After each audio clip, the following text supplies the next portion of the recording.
And if Jesus had come now, just the way Olumba Obu is, I am sure people like me would have also doubted him. Is that not what we're doing now as regard to the, Olumba Obu being a god? Well, Kel, the truth of the matter is there's no basis of comparison between Jesus and Olumba. There's no even basis at all to start with. The Bible is a volume of 40 books written over a period of 1,500 years. There was 4,000 years of prophecy, 4,000 years of prophecy concerning the coming of the Christ, beginning from the law of Moses, who was a very known figure in Israel in history, the prophets of old, people like Jeremiah, people like Isaiah, people like Ezekiel, people like Amos, Obadiah, people like Zephaniah, Zechariah, people like Habakkuk, people like Nahum, people like Joel, people like Amos, people like, Malachi. All of them prophesied concerning the Christ. And in fulfillment of their prophecy, they said specific details. People like King David prophesied concerning the Christ, concerning the death, the burial, the resurrection in Psalm 22, Psalm 23, Psalm 24. People like Moses will say things like, the seed of the woman shall bruise the head of the serpent. Moses said things like, he will lift up a serpent on a pole and ask Israel to look up. And as they look up, the snakes that were biting them will stop biting them.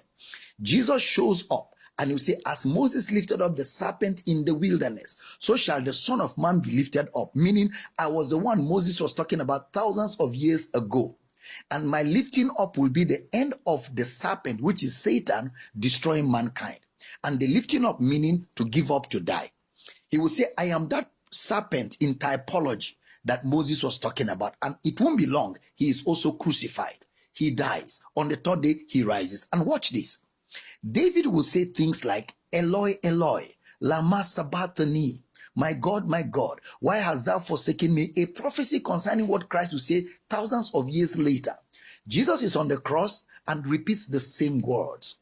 I mean, you can see prophecy, you can see types, you can see shadows, all speaking about this one person. And then Isaiah will say, a virgin shall conceive, specific details, and shall be pregnant, and shall bring forth a son. His name shall be called Wonderful, Counselor, Mighty God, Everlasting Father, the Prince of Peace. Then you see genealogy in the book of Matthew. This gave birth to this, this gave birth to this, this gave birth to this, and the genealogy terminated with the arrival of Jesus. All those specific details over thousands of years, nobody could have sat down to concoct that. So you can't compare Obu. Obu is nowhere written in the entire Bible. In the entire 66 books, you will not see Olumba Obu. There's nothing spoken about him, not even by mistake. Not in the prophetic books, not in the prophecies, not in the promises, not in the types, not in the shadows. There's no mention of him anywhere, neither his antecedents.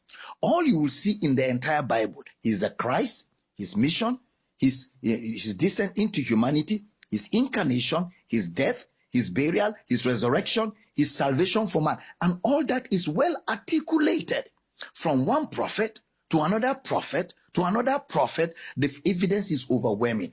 Then when people who were eyewitnesses, who saw Jesus, witnessed him on earth physically, encountered him, met him one-on-one, we are speaking. Somebody like Peter will say, we have not followed cunningly devised fables. That is, what we are following is not a mythos, it's not a myth, it's not a make-believe, it's not a fanciful stories. When we made known unto you the power and the coming of our Lord Jesus Christ. Now, prophecy is over.